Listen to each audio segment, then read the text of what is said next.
Yeah. Number is going up. We have 55.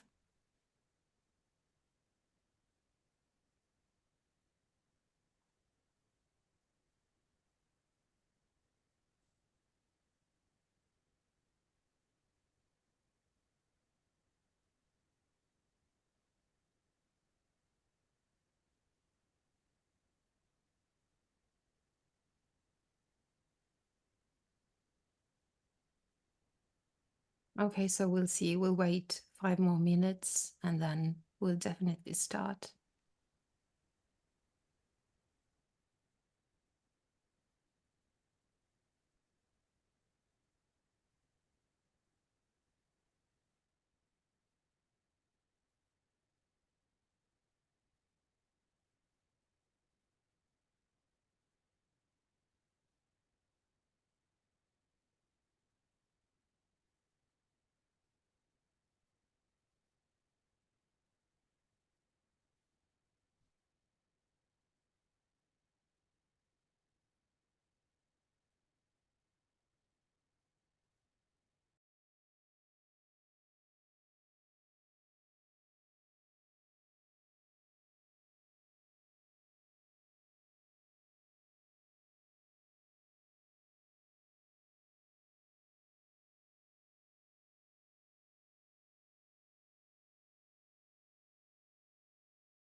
Okay, I think we can start.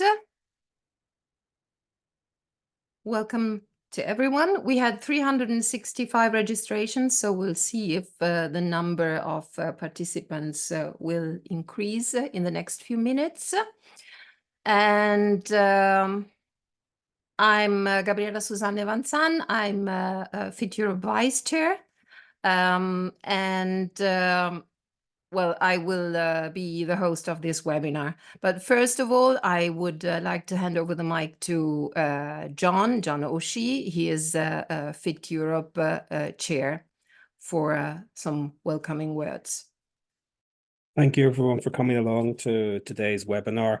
Fit Europe is a regional centre of the International Federation of Translators, as you probably already know, and we have about 70 plus organisations, that's translation interpreting associations and universities, as members from all around Europe.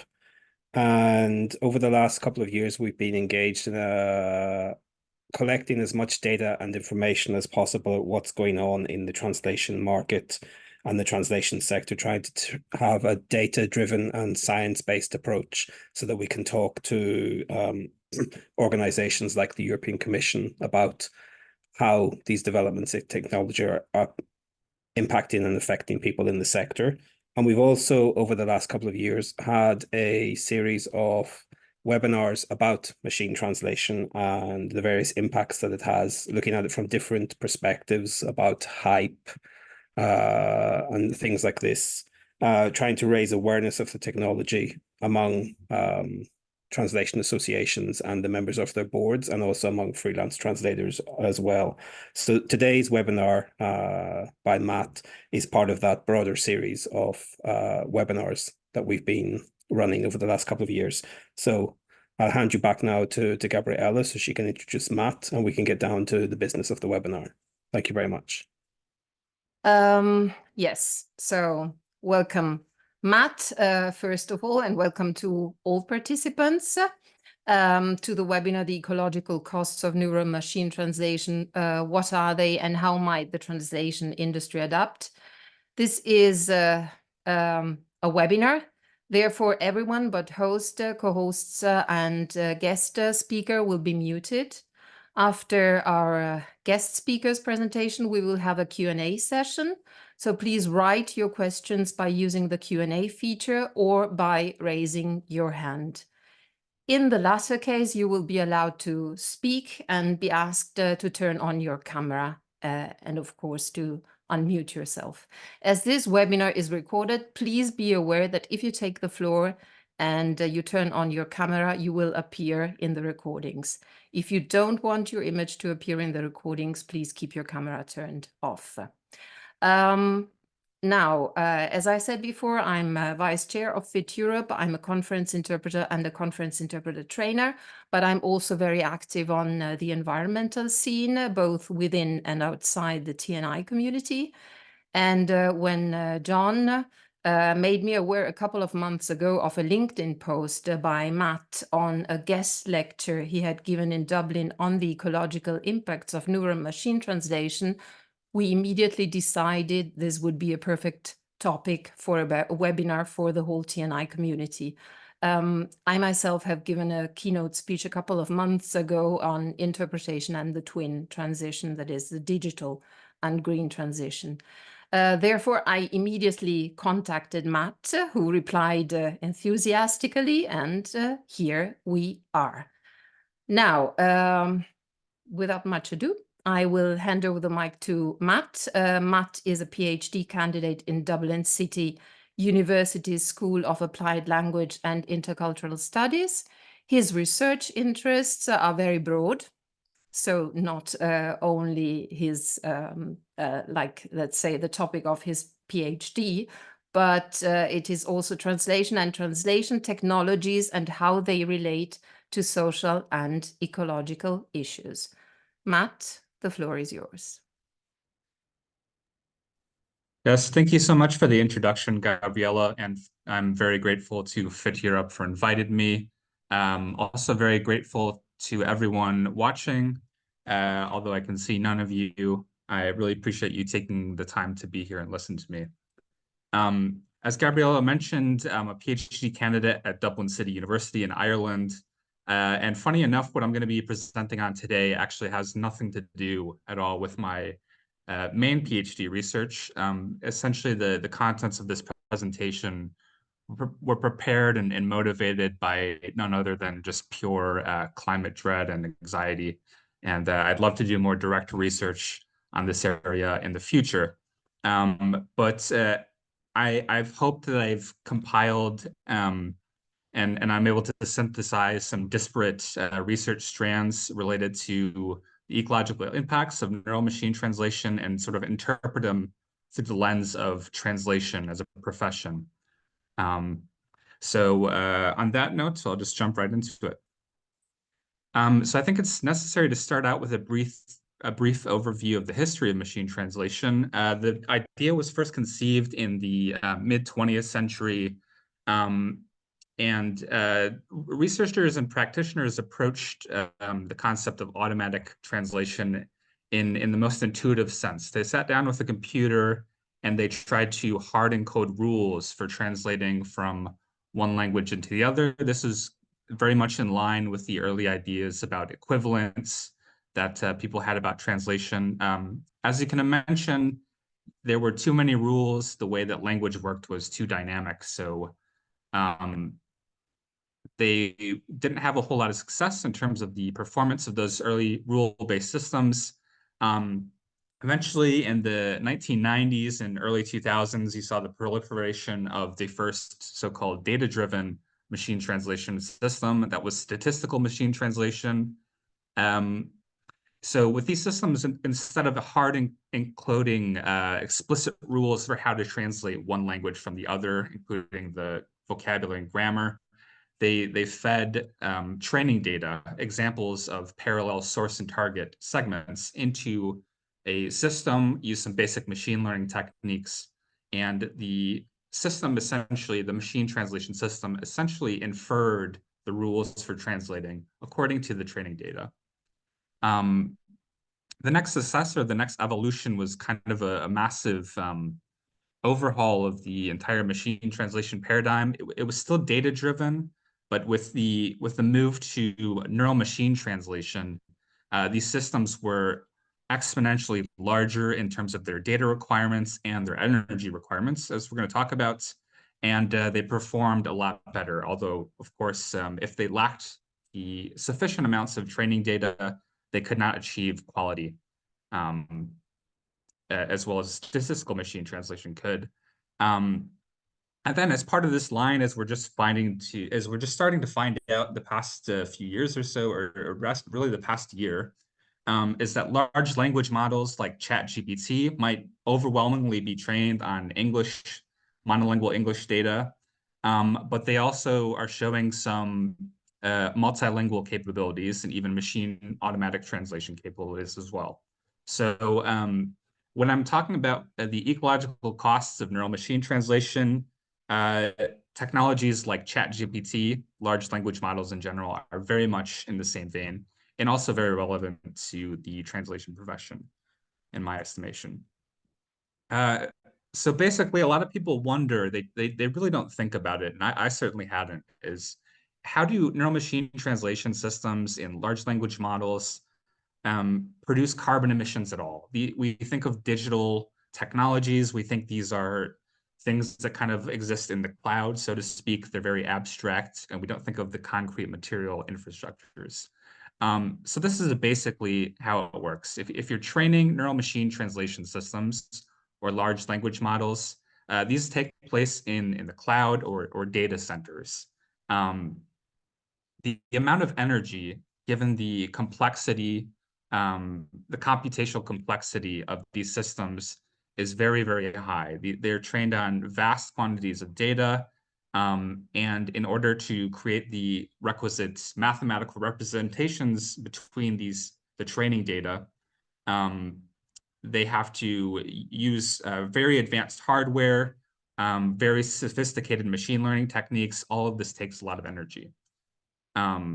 So it's data, but it's also energy that is being used in these neural machine translation systems. And depending on the location, mostly, the energy the energy consumed by the data centers wherever this training of the machine translation system takes place could be sourced by renewable or non-renewable sources. Non-renewable sources of energy, of course, being things like natural gas or coal, whereas renewable energy sources would be wind, solar, hydroelectric power, for example. So that's the basic idea. So just to put some things in perspective, some basic data, all these figures that I'm showing here are taken from the sort of foundational paper to concerns, at least scholarly concerns over the carbon footprint and the ecological impacts of neural machine translation, machine learning, AI technologies in general. And that was from Dr. Emma Struble, was leading the research team there, a paper published in 2019, now 5 years ago, which seems like a lifetime ago in AI developments. And she actually performed this on the basis of, did these calculations on the basis of large language models. So just as a quick baseline, the average human emits 5 tons of CO2 equivalents. That's a standard conversion of greenhouse gases per year.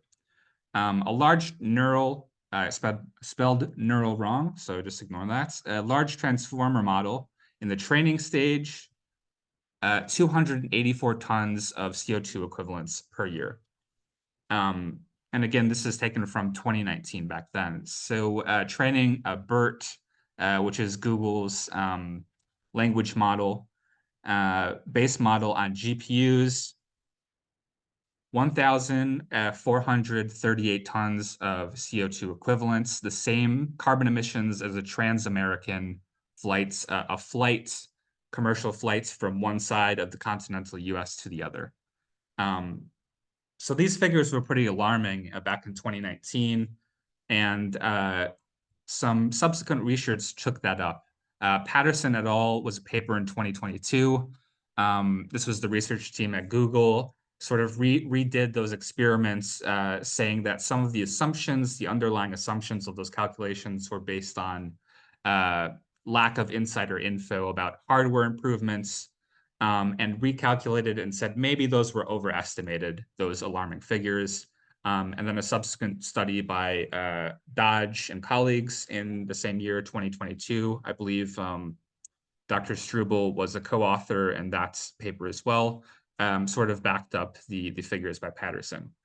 But all things considered, these are still admittedly substantial amounts of carbon dioxide, carbon emissions generated in the training process of neural machine translation. But beyond the training process, which is so complex in forming these mathematical representations of that the system will eventually use to translate unseen sentences, recent research by Dr. Sasha Lucioni, who I'll talk a little bit more about later, has turned towards the inference phase of machine learning. The inference phase, in this instance, meaning the point of use, when we actually put the AI system, the neural machine translation system, to use. And these individual, the carbon emitted, the energy consumed, and the individual uses of machine translation tend to be quite low, but over long periods of time, very popular systems, they're of course accumulating and emitting more carbon. So just to give a basic sense, the BERT base model was the one used for the figure showing the same carbon emissions as a trans-American flight, had 110 million parameters.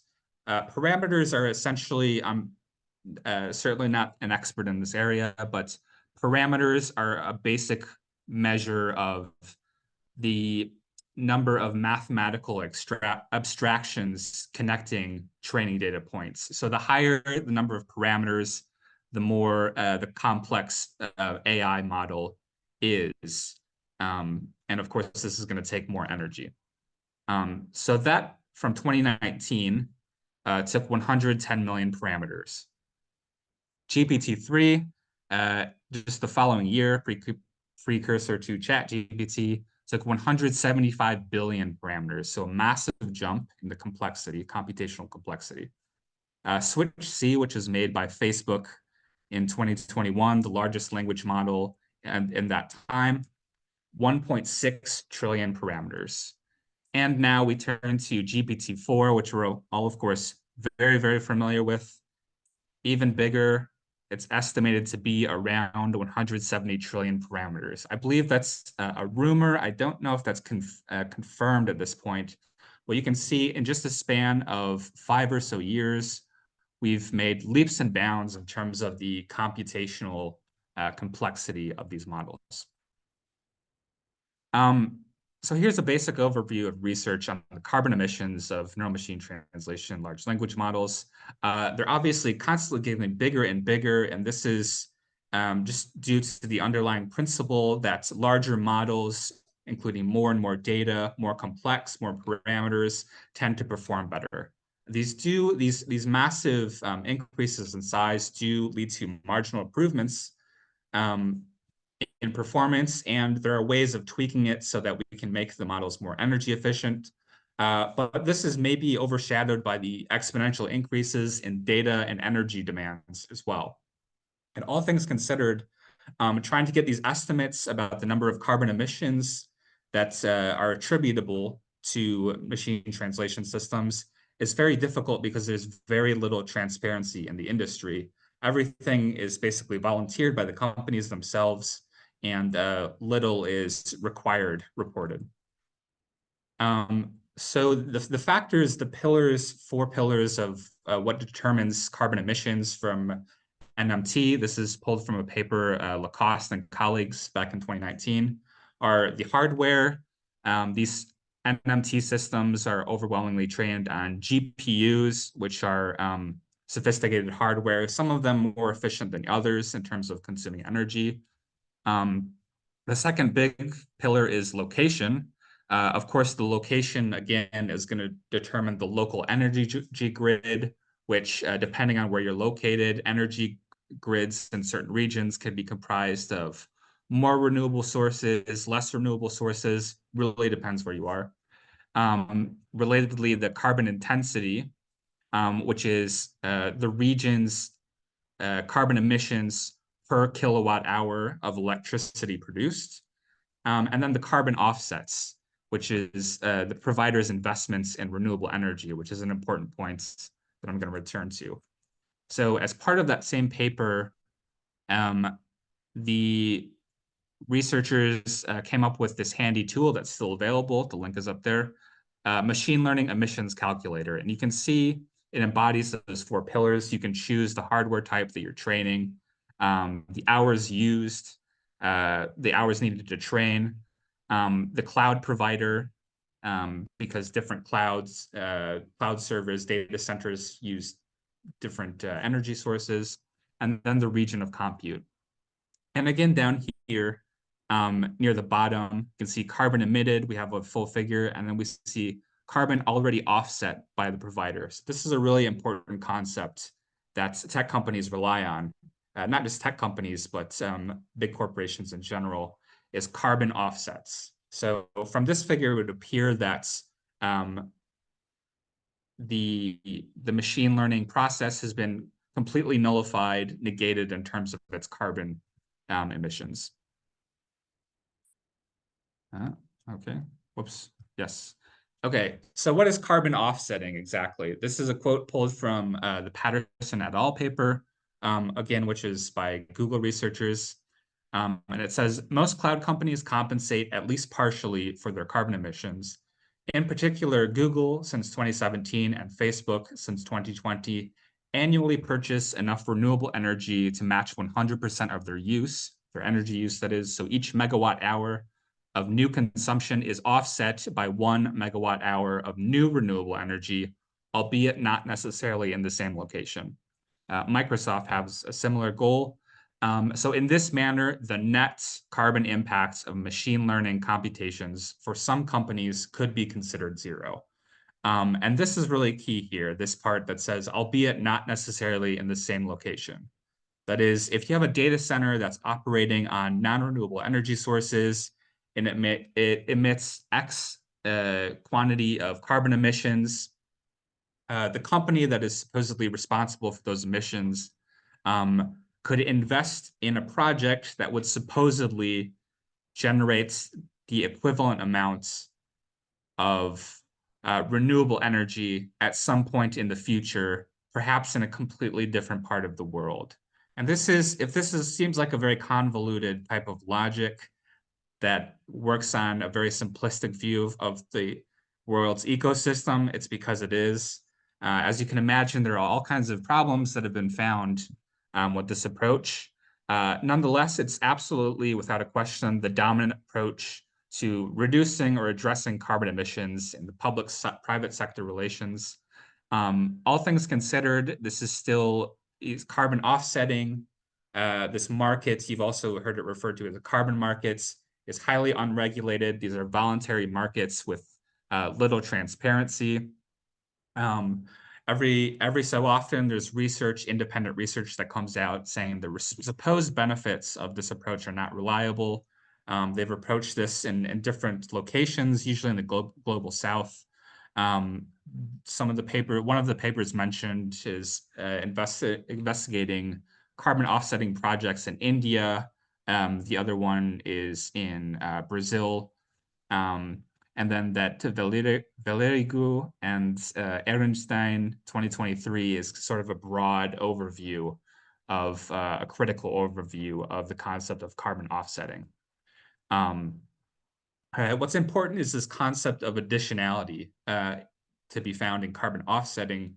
In many cases, when there's a renewable energy project and a company who wants to offset their carbon emissions invests in it, their investment does not contribute to the creation of any new renewable energy sources that would not have already been created anyway. So it's sort of just attaching their brand onto an already existing renewable energy source or project. More often, this could be a whole presentation in itself, is these carbon offsetting demands can lead to land grabs across the global south. This can be called green grabbing, the seizure of land and resources in the name of supposedly ecological conversation. Obviously gets very complicated. And some of these projects have even been shown to severely disrupt food supply chains.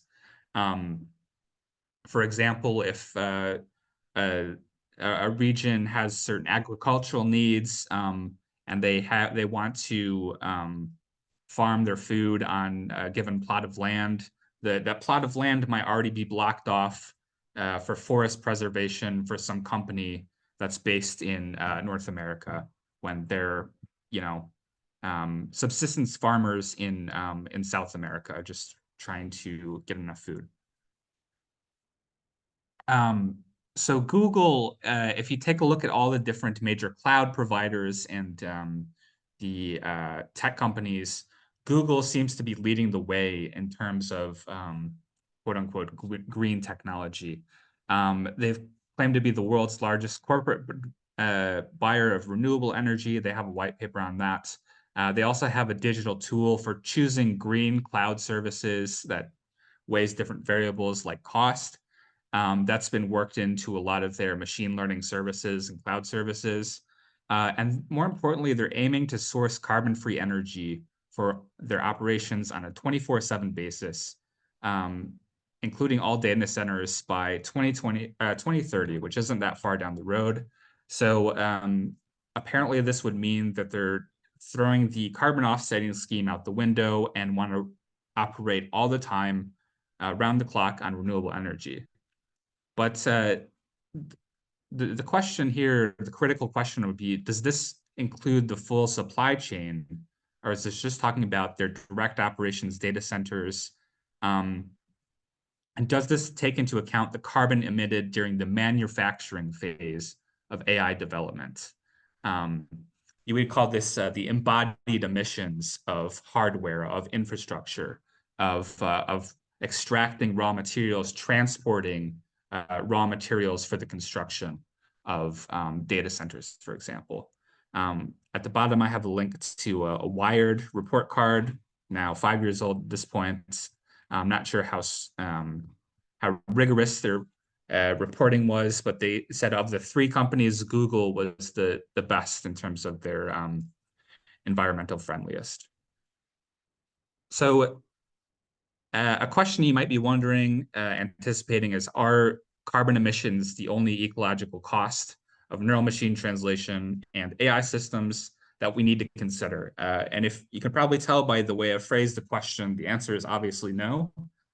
And there's plenty of other things, of course, that the ecology, the global ecology is so interconnected.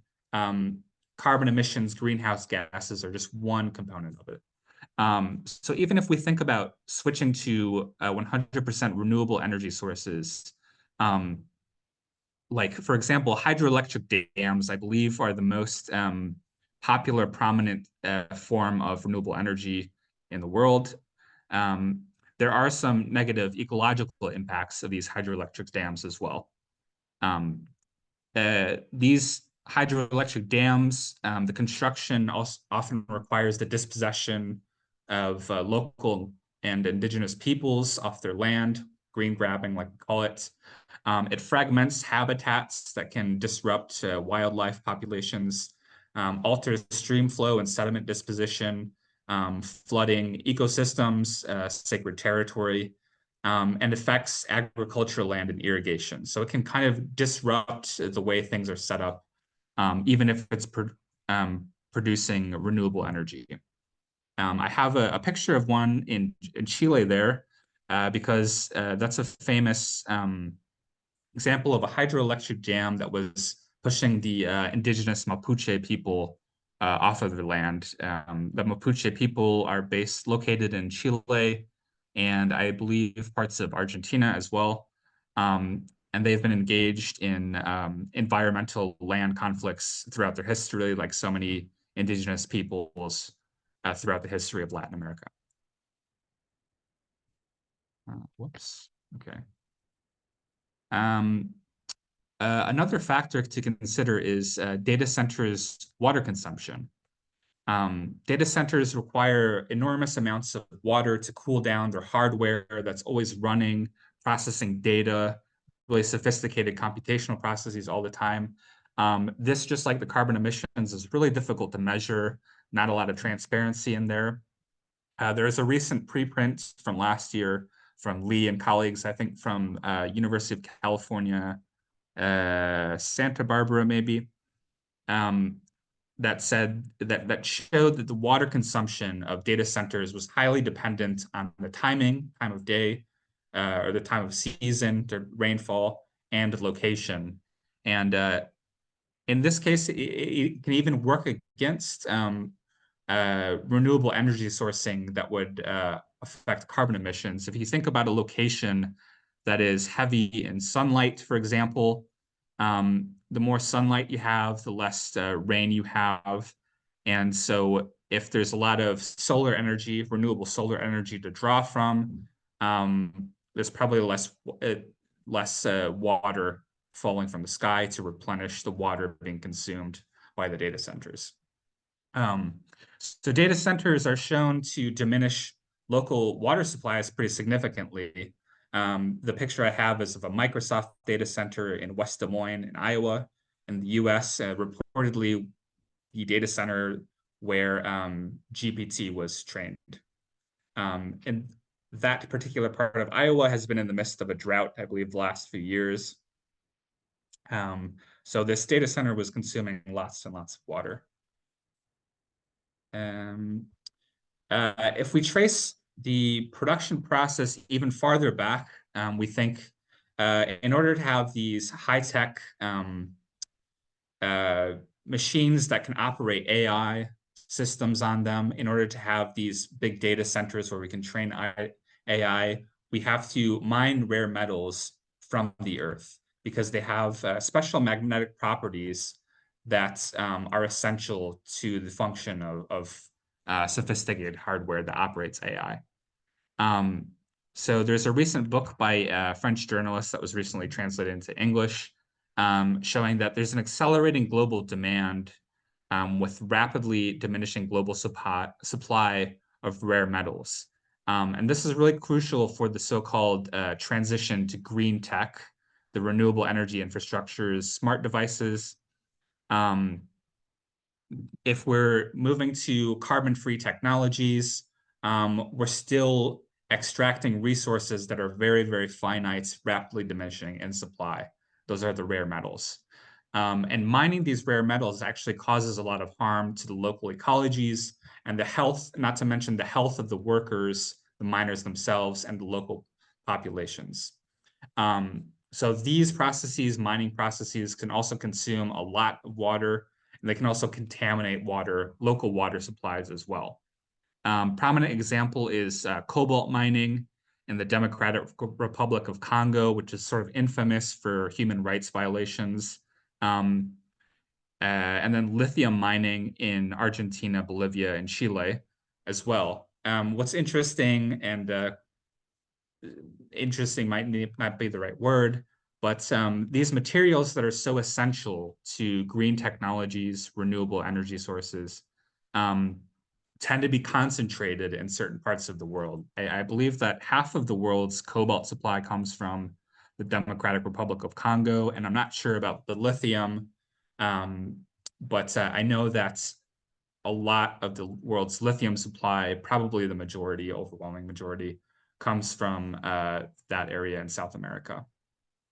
And once again, mining, extracting these materials and transporting them emits a lot of carbon into the atmosphere that isn't really accounted for usually by the tech companies. So again, anticipating how you might be reacting. Okay, this is pretty bad, but what about translators? How do we fit into the picture? Does this mean we're going to throw our computer out the window and shun neural machine translation once and for all? This graph I have right here might put things into perspective from the machine translation user perspective. This is from that same paper that came out late last year. This is showing, based on a logarithmic scale, the model emissions, grams of carbon dioxide emitted estimation, based on in the deployment phase, which is essentially when we're actually using the technology per 1,000 queries.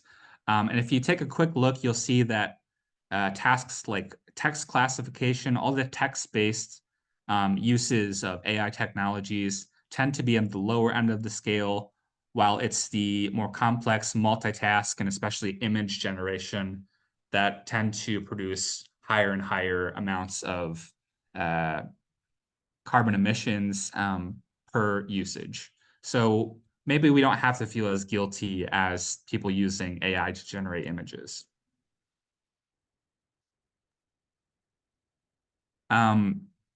So that's the conclusion there, at least in this respect. The training portion of creating NMT systems or other AI systems remains orders of magnitude more energy and carbon intensive than inference, which is actually using the system. But if you're using the system over time continuously, of course, those carbon emissions individually are going to build up and accumulate. So maybe the popularity kind of catches up the actual use. Once again, there's a growing lack of transparency in terms of model architecture, and training details makes it hard to admit. But all things considered, neural machine translation is not going away. Our individual collective boycotts of this technology, if we were actually to really commit to that, seem unlikely to scale or to be effective. Plus, they don't address the ecological costs of AI beyond the carbon emissions at training time or the point of use. So even if we somehow completely withdraw from the AI chain, for one, it would, of course, affect us as translators, make you not very competitive in the labor market.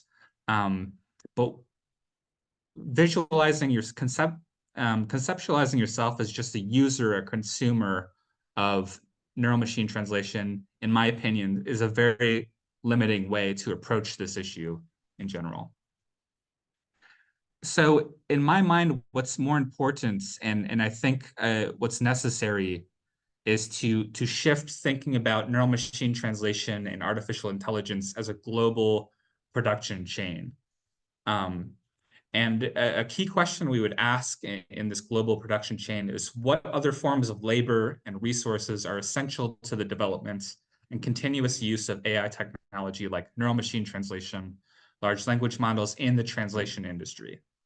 And I hope the past few slides have shown that the labor of knowledge workers like translators is not possible without the invisible labor of manual workers who are mining the materials, the raw materials, who are keeping the data centers running, and who are paying somehow are paying the ecological costs that are necessary for us to operate these very energy intensive technologies. And if there's one common points that I want to emphasize, it's that the progress of artificial intelligence is predicated on the continuous and even limitless extraction of raw materials for high-tech infrastructure and hardware, the labor of miners, data workers on platforms, and the data from translators and users that are used to train AI technologies, neural machine translation, LLMs, and then repackaged, monetized, et cetera, et cetera. So this is my extremely crude representation of the NMT global production chain. You'll have to forgive my terrible graphic design skills here. But you can see things are very connected. It might be kind of far-fetched to say that you're a coworker, a colleague of someone on the opposite end who is working in the mines to extract lithium. But in a very real, literal sense, their labor, those resources are necessary for you to do your job, to use neural machine translation. And conceptualizing of translators and linguists as part of this production chain can say, okay, we have other things to consider here that go beyond just our own individual use, whether or not we want to feel bad about plugging in a single sentence into DeepL every single time.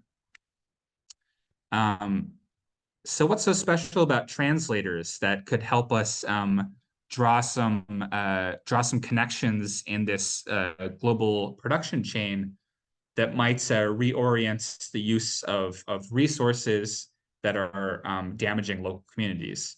In my opinion, translators are particularly well suited to help build solidarity between different forms and sites of labor in this production chain, for very obvious reasons, being highly multilingual, good at communicating, very good at researching specialized terminology, sharing resources, linguistic resources, and of course, just very well connected, geographically spread out in particular. So as part of this global production chain, it's natural to ask, what are others in the global production chain doing? Because obviously we're not the only ones who are concerned about the ecological costs of these technologies. Back in 2019, there was a walkout planned by thousands of tech workers across the big tech companies like Amazon, Microsoft, Google, and Facebook, and Twitter. In protest, they were demanding that their companies set much more aggressive goals on their climate targets. I can't remember exactly how many, but I believe there were up almost 80,000, not 80,000, 8,000 tech workers walked off the job. As you can see, some of these tech companies, besides just the material impacts of their data centers, they have contracts with fossil fuel companies, and they sometimes are funding politicians who deny that climate change is even happening. And so the tech workers themselves organized and demanded that their higher-ups stop those practices. In general, there's calls for greater transparency and just rethinking the traditional market-based solutions to climate change in general. A lot of people have been calling for more meaningful oversight of carbon offsetting and corporate sustainability programs, the badly needed transparency in global ICD production chains, and questioning the underlying logic of the carbon markets. And on that point, I would really recommend a book that came out back in 2022 by Dr. Adrian Buller called The Value of a Whale. Really digs deep into so-called green finance and how everything in nature and our ecology is meant to have a price tag been brought into the markets, even to the point that a whale could be you can purchase the rights to pollute, to degrade the environment. Another point that's really that I'm really going to emphasize is the recent backlash against the planning and the construction of data centers around the world. You can see, I think there's something like 8,000 data centers in the world and growing. Data center activism has flourished in Chile, Ireland, and the Netherlands. Even here in Ireland, we have over 80 data centers with, I think, at least five more planned on this tiny little island, which, as you might know, has pretty generous corporate tax rates and is attracting many tech companies. But people are starting to educate themselves about the ecological damage that are attributable to these data centers. You can see in Uruguay, people were especially upset about Google's planned data center. With the ongoing drought, this data center would be constructed consuming their already very scarce local water supply. A really interesting particular case study comes from Google's construction of their data center in Chile, which was their first data center in South America. This particular story was relayed in an edited volume called Resisting Data Colonialism from last year, which I would really encourage people to check out. You can see they found out that Google's data center would have consumed the equivalent of 2,130 Olympic-sized swimming pools of water per year, twice as much as the local community during a severe drought. So obviously people were outraged about this. And on top of that, there was also a potential for groundwater contamination as well. So I'm pulling some quotes from the story here. It said, "Our struggle against the Google project was marked by great inequalities of power and information. On the one hand, Google is a powerful multinational with professional communication and community relation teams. In Chile, companies investing in the project must submit an environmental impact statement. Usually in this document, companies declare their good intentions for local development and rarely make transparent the environmental impact their projects will have. A requirement for our fight was self-education. We had to understand a technically written environmental impact statement, trying to translate it into simple words to explain it to neighbors, local authorities, our opposition to the project." So this concept of self-education is really crucial here. And I think that's the point where translation can really come into to help. There's a really great work being done by colleague Nancy Pinheiro, who is doing a PhD research about translation practices in local resistance to fracking projects in Patagonia, Argentina. It turns out that most of the scientific research and information about the harms of fracking is only in English, given that it's mostly a US-based activism tradition there, and it needs to be translated into Spanish. Spanish being obviously a major world language. Interesting that there's even a lack of information about this big phenomenon in a major world language like Spanish. So again, self-education and just the communication of information across languages and locales is really important.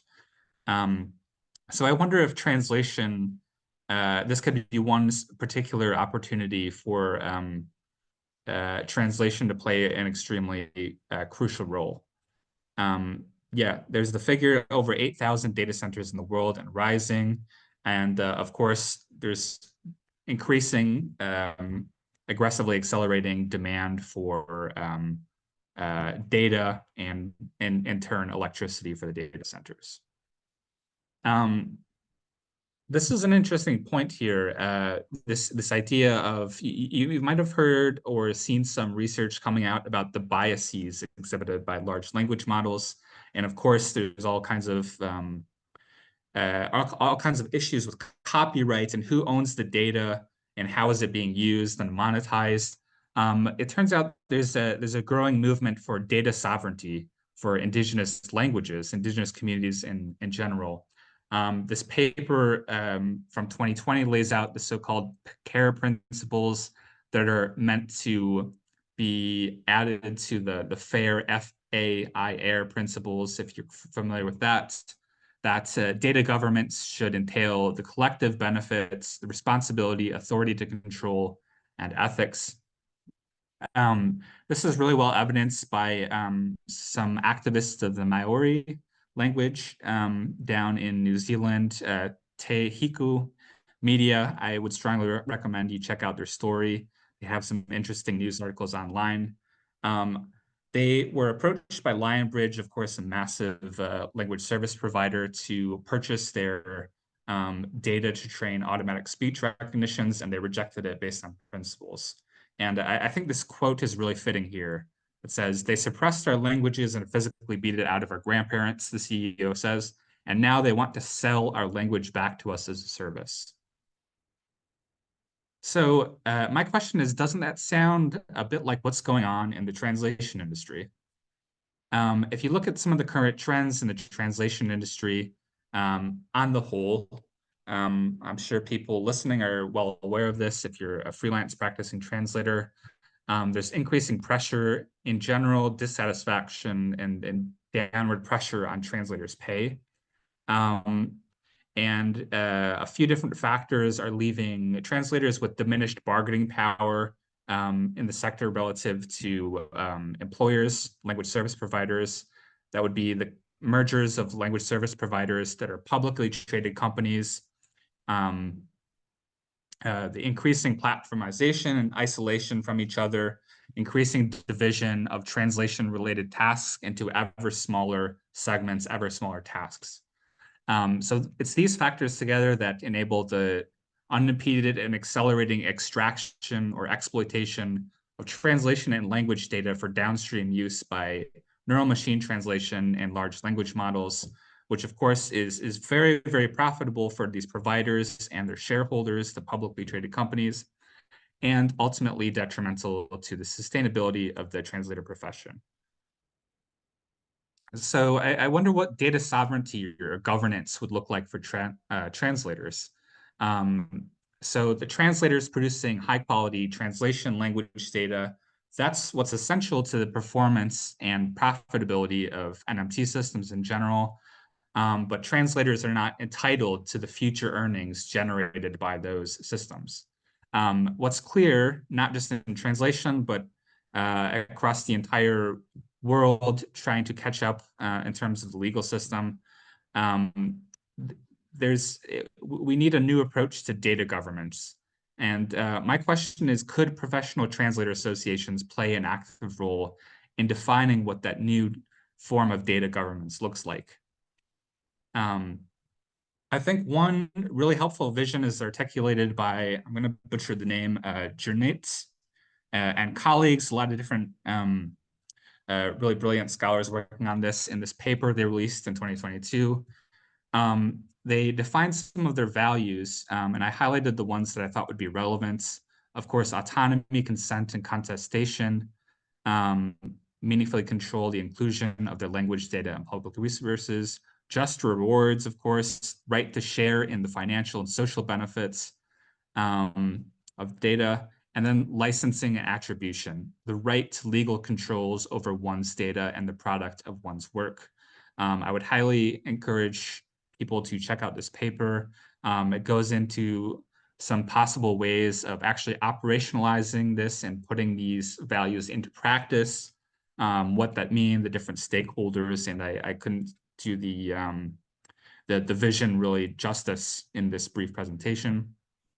So to wrap it up here, just to conclude, generative AI, like large language models, neural machine translation, has substantial carbon footprints in all phases, including manufacturing, all the raw materials and the training, actual point of use. But there are many other ecological consequences that are overlooked. The water consumption by the data centers, the pollution from mining rare metals that are needed for ICT devices, data centers, disruption, social ecological disruption from carbon offsetting schemes, et cetera. And the expansion of NMT infrastructure and subsequent ecological harms are driven by increasing extraction of data for corporate profits and shareholder value. It comes down to the demand for resource mining and energy consumption is directly connected to the demand for data mining in the form, which can take the form of translation and language data, many other forms as well. And why shouldn't translators share the value created by the perpetuated use of their work when it's trained neural machine translation systems and used in large language models? And I think a fundamental way to perhaps advance or strengthen the approach to this moving forward would be conceive of translators as not just an individual profession of knowledge workers, but as part of a global production chain that absolutely involves very physical material elements and very physical material labor. And they have even common interests with some of the actors in this chain. So what can translators do collectively? Organize and advocate for fair data governments, breaking the cycle of endlessly expanding digital AI infrastructures, lobby for greater transparency and regulations for ecological impacts of global AI production chain, ICT sector, and then also translate and share information resources internationally, support local communities' resistance to extractive projects, especially the planning of data centers, harmful mining projects, green grabs, carbon offsetting schemes. So if I had to put forth a key recommendation, I would say the expanding ecological harms of neural machine translation are traceable to the same forces exploiting translators' labor, in my opinion. And in order to break the cycle that incentivizes and enables increasingly larger AI infrastructures in terms of data, also in hardware, physical material hardware, that come at the planet's expense, we can ask, how can we rebalance power control over resources and labor, both physical and intellectual, across the global AI production chain? And how is value created by different forms of labor across that production chain? And lastly, how are resulting profits from automated translation or other AI workflows being distributed?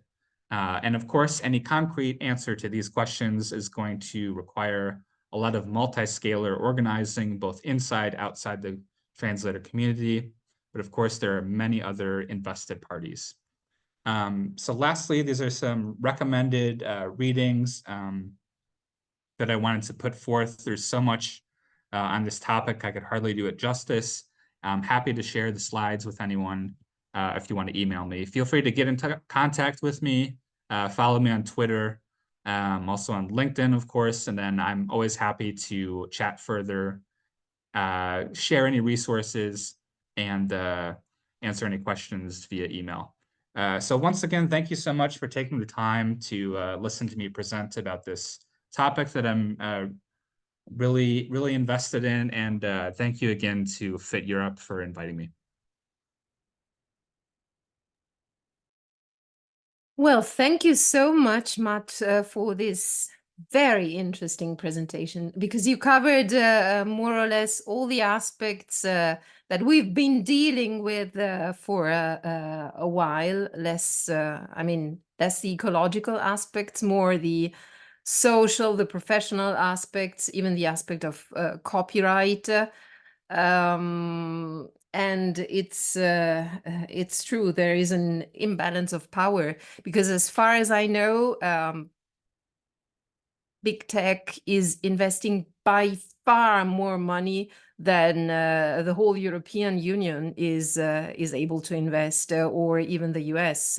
So we have big tech having a lot of power, and of course, lobbying very much European institutions. We know that European institutions are working on an AI Act, which should be passed by before the end of this mandate.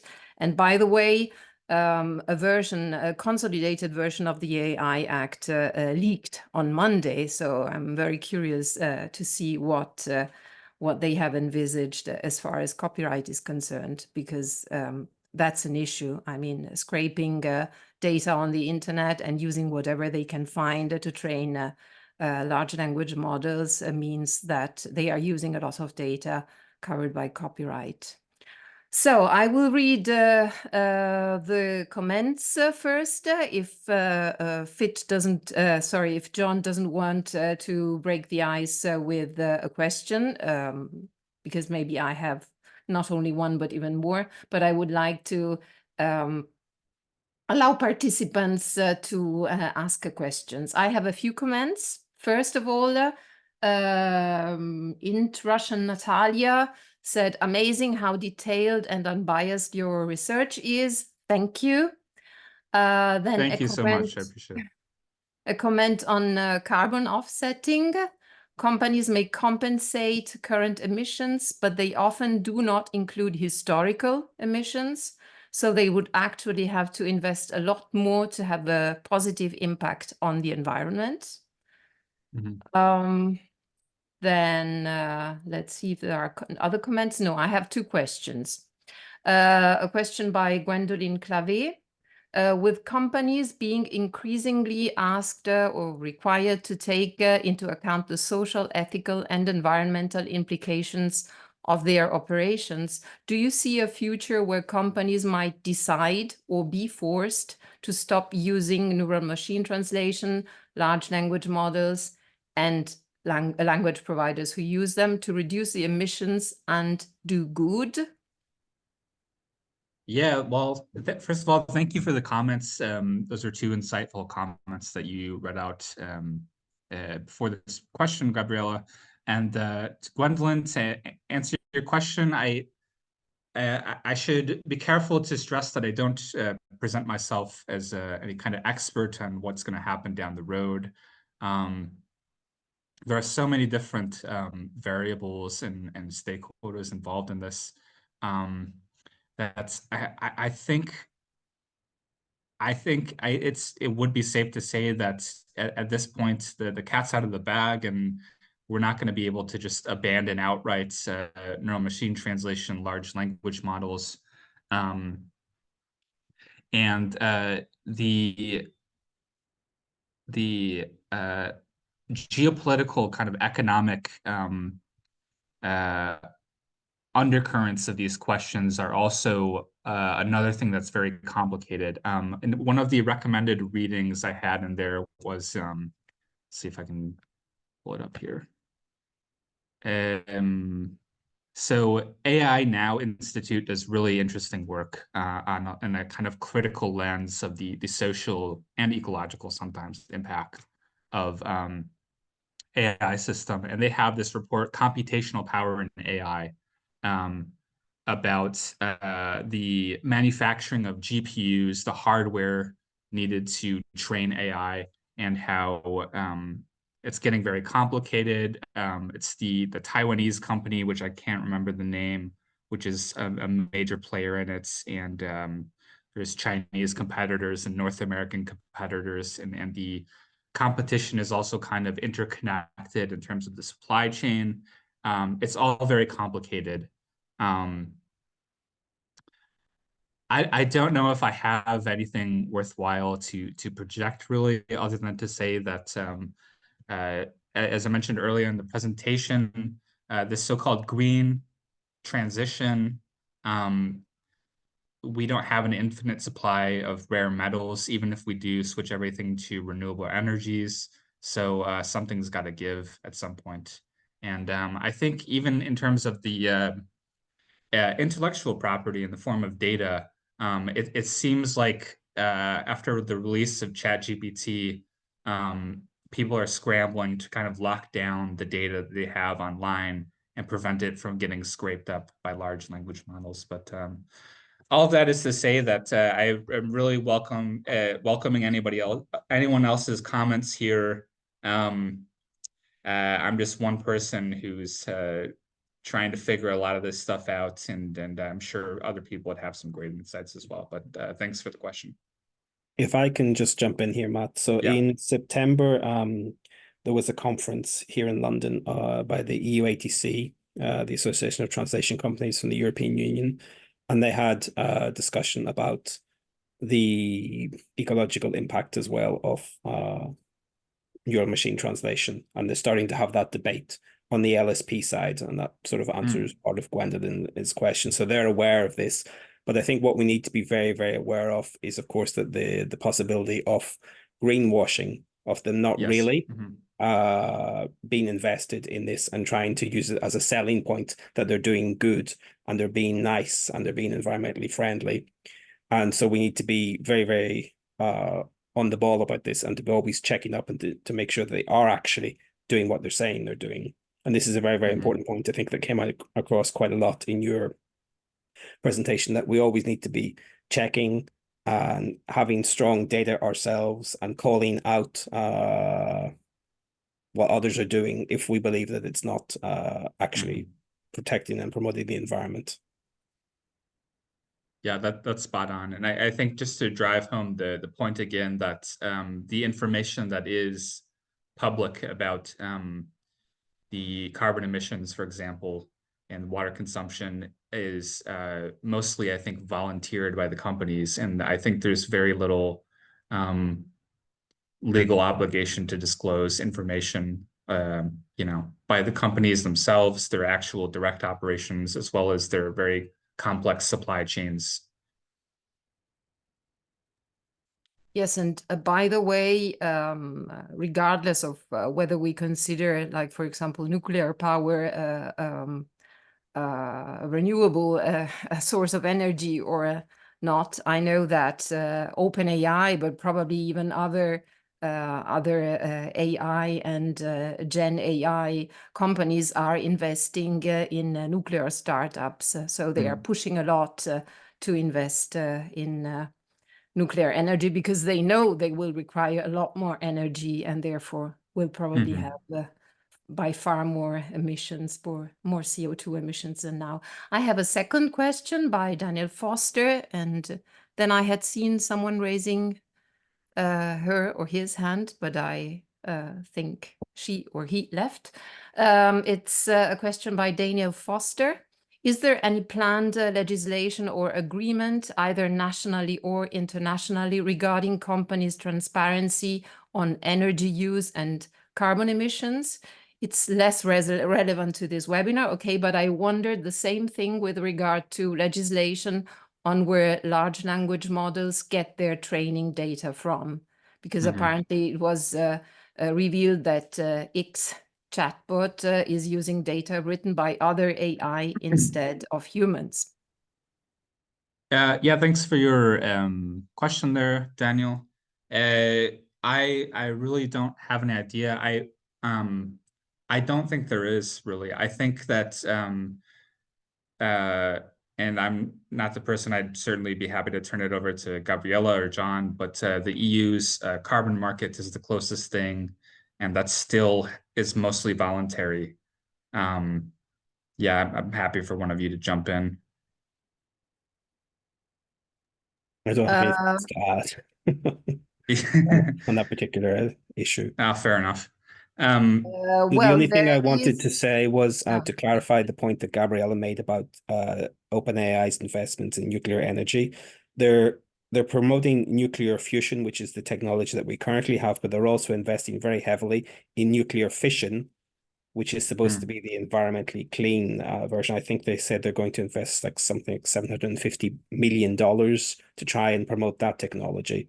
Because as Gabriella said, they are very deeply aware that if they're going to expand their offerings, that they're going to need a huge amount of energy and that they're going to need probably more energy than we can actually produce without destroying the planet. So go ahead, Gabriella. No, I just wanted to say that I'm not aware of any national or international law or agreement or legislation or whatever concerning transparency on the energy use or carbon emissions. But I will check and let you know if I find something. Then I have, I think these are more comments. Well, I have a comment by Dimitris Bomparis, who is saying, thank you for shedding light on the ecological impact of large language models that is so often disregarded when talking about them and linking it to the translation industry so delicately. May I point out one important detail, though? ChatGPT is a product, not a large language model. GPT-3 and GPT-4, well, we know that are the large language models that work under the hood. But thanks again and appreciate the references to papers. And then we have sorry. Yeah, sorry, I just wanted to thank you for the comment there. I appreciate the clarification. I don't come to this from an extremely hardcore computer science technical background. So those comments are appreciated. Thanks. Yes, by the way, because we spoke about GPT-3 and GPT-4, yes, GPT-3 and GPT-4 are the large language models. And by the way, you mentioned GPT-3. GPT-3 was only a text model. And since you spoke about the energy consumption, I think you compared the parameters. GPT-4 is a multimodal, so you have not only text, but you have pictures and sound as well. And it is trained on around 570 times more parameters than GPT-3. So, thank you. Yeah. This doesn't mean that it uses 570 times more energy, but right. Anyway, it's and I think we discussed I discussed this with John today. We were exchanging messages that the training of GPT, so the text only model, consumed as much energy in 1 hour as about 90 households consume in 1 year. So you can figure out what the energy consumption is. And then we have Joanna Christian Waller. She thanked you, saying, really gave us all food for thought. That's true. Thank you very much. Appreciate it. Sarah and McDonough, thank you so much, Matt, for your talk. I learned a lot. I was wondering what your thoughts are on using blockchain to protect translators' copyright. While there are obvious concerns regarding the sustainability of such a system, it might be interesting to investigate its potential to safeguard translators' rights to be recognized and compensated for their work. That's a great question, Sarah. Thanks for mentioning that. To be honest, I don't know a whole lot about blockchain other than that it's kind of held up as an example of a technological solution that people they really weren't aware of how much energy it was requiring until a few years after it was kind of already popularized, or the hype, a few years after the hype had already been in full swing there. So I can't really give any meaningful comment, and I'd only be just guessing to save face. You probably know way more about it than I do. Might be interesting to investigate. Yeah, I guess I mean, just to say things like copyright. It's a real thing. Like, how do you apply copyright, and as data is getting used and reused and kind of distorted in the sense of a neural system making these complex connections between training data. Maybe there is some limited use for blockchain technology.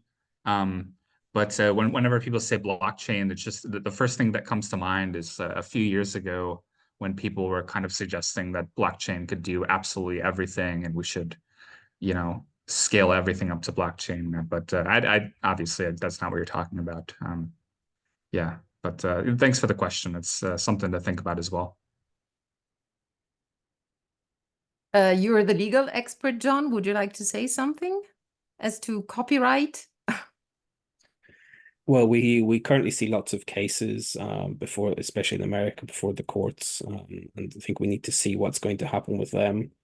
And we also need to see what the AI Act says about this. I haven't had a chance to read the new draft, and I think someone else mentioned something about Pablo Robles put a question up now about the possibility of companies like Nintendo or Disney taking action against AI companies for copyright infringement, setting a precedent for change.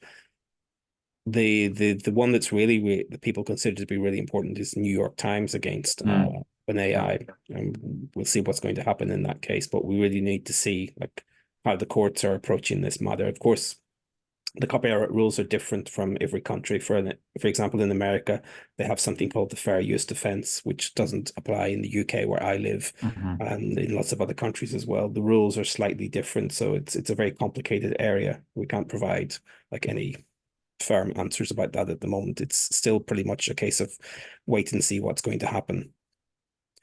One other thing I want to say is I noticed during the course of Matt talking, like a lot of people were raising their hands. Maybe we could take some of those questions now.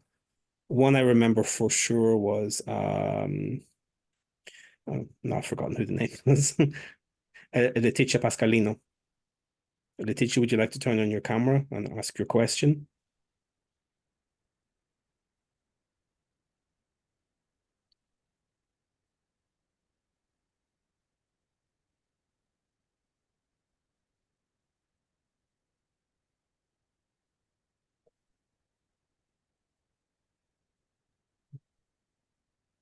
No, I don't think I Well, I allowed can her. see Yeah. her, but I can't.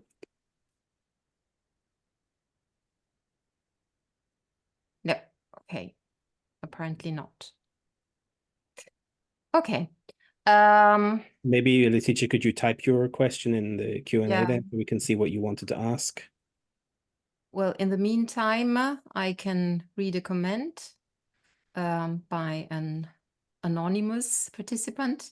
To my limited knowledge, no technological revolution in the past 10,000 years has ever effectively been stopped, not even by legislation. Is Plan B the extinction of humankind? Because big tech won't stop. I hope extinction would not be the plan B or any plan at all. No technical revolution. Yeah, I guess the spirit of the question is once the technology is developed and out there, is there any realistic means of stopping it or trying to get a hold on? Like, are these questions about copyright even worth asking, or is it too late? I don't think it is too late. I am quite optimistic that uh, with the right organizing and people kind of sharing information and getting and becoming aware of their common interests, that we can find a way to rebalance the power and control of the people whose work is being used in the form of data to train these systems, for them to get regain some amount of power. And I suppose you're right that it's not it's too late to stop generative AI, but I think the New York Times lawsuit, I don't know the particulars of that John mentioned, but they were suing OpenAI, is it, for because their articles have been used as training data to train this AI. And I think that's obviously going to be a landmark case. I would imagine it'll take a long time to play out in court, but it's going to have massive implications for the future of these technologies, regardless of how it plays out. Yeah, it's a very interesting case because the people on the New York Times side and their lawyers were able to prompt the system to produce output, which is basically 99% the same as the articles on the website of New York Times, which is of course behind a paywall. Right, yeah. No, I think this is a very interesting question, but the question is not about stopping the technology, but regulating it, because we see consistently throughout history that technologies are developed in a sort of Wild West setting where people develop them and there is no legal regulation. And then the law is constantly in this phase of catch up and trying to regulate technology. So I think one of the easiest way to think about this is when cars were invented at the end of the 19th century, beginning of the 20th century. You could do anything you wanted. Okay, the cars couldn't drive very fast, but still there were lots of people being run over and knocked down and killed and injured. And the legal system, within a couple of years, introduced driving licenses, regulations on the manufacture of cars and the quality of the materials that had to be used, and so on and so forth. And we're very likely to see something very, very similar to that happening, that there will be. And we already see discussions about this with the AI Act, about regulating the technology, and there are huge numbers of movements all around the world, different countries taking different stances on how we're going to regulate this. So stopping, no, for sure, but regulating and making it operate in accordance with the existing legal rules and fitting it into the existing legal system? Yes, I would say. Yes, and of course, we need to lobby the European institutions because it's it's big tech that has real power to exert on the European institutions. I remember taking part in a webinar where an NGO was explaining that 60% of the meetings that were held by the Commission, I think I remember well, it was about 2/3 of all the meetings that were held by the European Commission on AI were with big tech. So this means that they have a lot of influence and they had a lot of influence on the AI Act. So I just saw that Letitia put a comment that she raised her hand by mistake, but I saw now Leah Bruna raised her hand, so maybe we could have ask Leah to open her camera and ask Matt a question. Hi, hello. I don't know if you can see me and hear me. We can hear you, but we can't see you. Okay. I'm not sure what I can do to help with that, but anyway, I don't want to take much long. I don't have a question. I would like to make some further comments on the lines of what on the last few things all of you were saying. First, I am very grateful to Fit and to Matt for all that has been said here today. Everything is very, very interesting and very important. I am part of Strade, which is the Union of Literary Translators in Italy. And we are working on these subjects as well. I would like to share my point of view on what maybe can be done. Of course, I agree with you about the urgency of regulation on the subject. And the importance of lobbying institutions in order to have a fair regulation. I liked very much the point Matt made about the fact that translators are not only users of this technology, but are actors and workers in a production chain. And so I think that we could approach two different strategies from upstream and downstream NMT. So one thing is dealing with regulation on copyright, possible copyright infringement in training AI systems. But also we could work in reaching out to other workers, as you suggested, Matt, in this production chain. I see this because among literary translators, we are often snobbish towards technical translators, and especially now some of us are looking with some fear towards post editors. I think one way to make this technology less cheap to publishers and to other actors in the production chain is to advocate along with post editors for fair working conditions, in the idea that this technology is not going away, but it can be contained if it is less cheap. And I am happy to learn that the environmental route can also achieve this goal if we can point out that these are costs and have companies pay for those costs. This maybe could be another area to advocate for and to lobby for towards institution. I hope I was clear enough. Thank you very much for listening to this rant. Yeah, because Go ahead, sorry. Gabrielle. Can I just say one thing?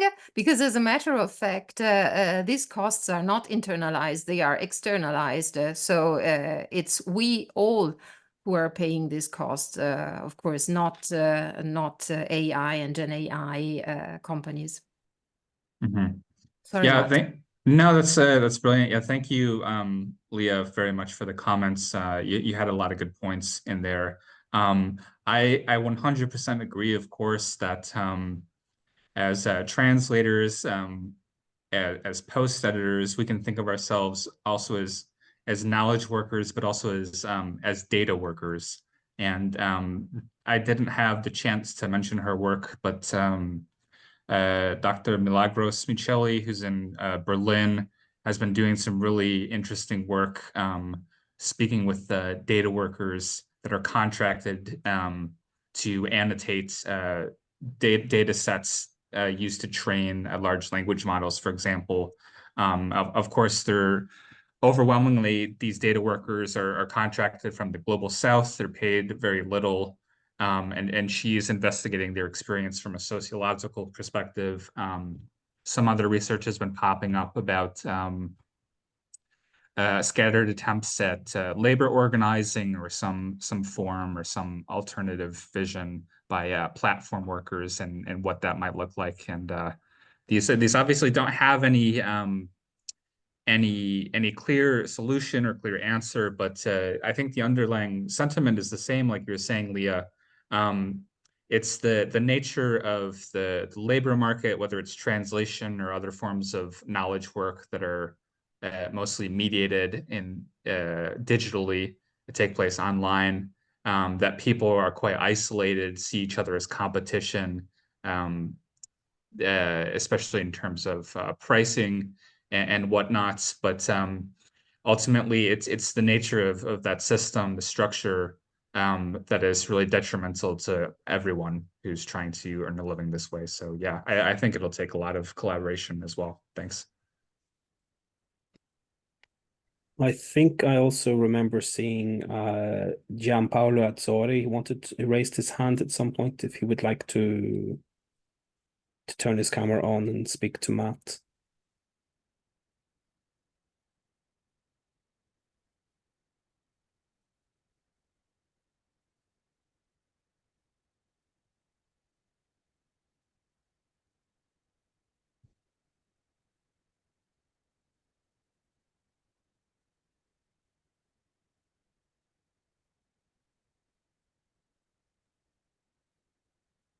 Apparently, he's not wanting to still take the floor.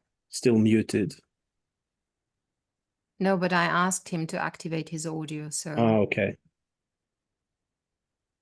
so nothing. Okay.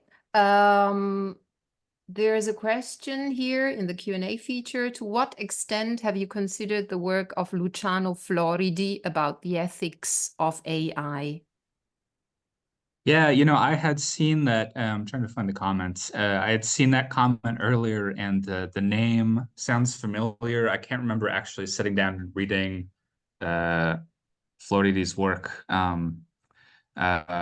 But yeah, I haven't considered the work of Luciano Floridi about the ethics of AI, but obviously there's so many different angles to approach this from, and now that you mentioned it, Roberta, I'll have to dive in. So if you have any recommendations about where to begin, I'd love to. He's very, very good. I would recommend. Okay. Yeah. And I see also that Simonetta Gasperini raised her hand now, so can we give her the floor? He has disappeared again, so I'll try and find her in the list. Oh, it's a mistake. A mistake. Oh, again, a mistake. Okay. But Simonetta Gasperini, no, sorry. Letizia Pascalino said she was very skeptical at the beginning, but this webinar turned out extremely interesting. Thank you. And also from Simonetta Gasperini, who by mistake raised her hand again. A very big thank you for all the incredible, interesting, very detailed and mind-opening contents of this webinar. Thank you so much. No more questions?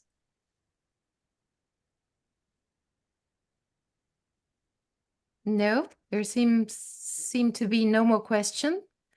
Therefore, thank you very much to everyone. And have a nice evening. Bye to Thank you everyone. thank you so much once again to everyone for engaging with my work and listening to me talk, and big thank you to Fit Europe for inviting me. Thank you very much for coming along, Matt. We very much appreciated it. It was fabulous. Yes, thank you. It Cheers. was extremely interesting, really.